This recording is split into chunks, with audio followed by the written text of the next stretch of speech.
మొట్టమొదటి factory outlet మన Mukunda jewellers లో అన్ని జ్యువెలరీపై ఉన్న VA కేవలం 2 నుంచి 12% మాత్రమే. No making charges. విచ్చేయండి ముకుందా జ్యువెలర్స్.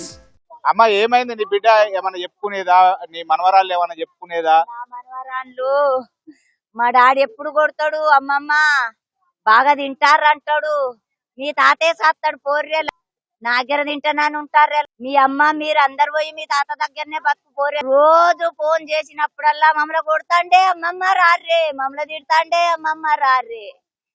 బిడ్డలాల అందరికి ఉన్నది, మిమ్మల్ని కొడతా అని దేవుడు కొడతాడు. బిడ్డలాల ఒక్క పట్టుకోర్రి అంటే మతాన మాయం చేసిండు. నేను తక్కువ ఇయ్యలే, 20 గుంటల భూమి ఇచ్చిన, 10 లక్షల రూపాయలు ఇచ్చిన, 10 తులాల నిన్న మొన్న ఏమన్నా మరి నీ బిడ్డకు అల్లునికి ఏమైనా గొడవలు అయినాయా?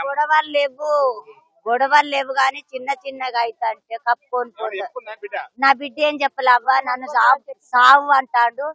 మందు డబ్బిచ్చిండట, సమాకలకెట్టి మంది ఇస్తే నువ్వు పొరగని చావుపోయా అద్దు బిడ్డ, నువ్వు చావకు, నువ్వు బుచ్చం ఎత్తుకొని బతుకుదు, బుచ్చం ఎత్తుకొని బతికినా నీ పిల్లల చదువుకోండి, మీరు చావద్దు అని నా బిడ్డవు నేను బుదరకిచ్చిన. ఆ రోజు వచ్చిన నా పిల్లలు బతుకుదు.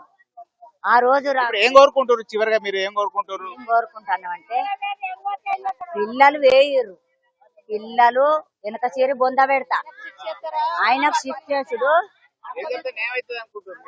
అన్ని చంపాలి, అన్ని చంపాలి. ఆస్తి పిల్లలు పోతే ఆస్తి పోద్ది అన్నాడు, ఆస్తి పోరికి రాయాలి, ఈ పోరికి ఆస్తి మొత్తం రాయాలి, అన్ని చంపాలి, ముగ్గురిని చంపినాక ముందుగా వాళ్ళని బొంద పెట్టినాక నా పిల్లలు ఇంట్లోకి తీసుకుపోతారు.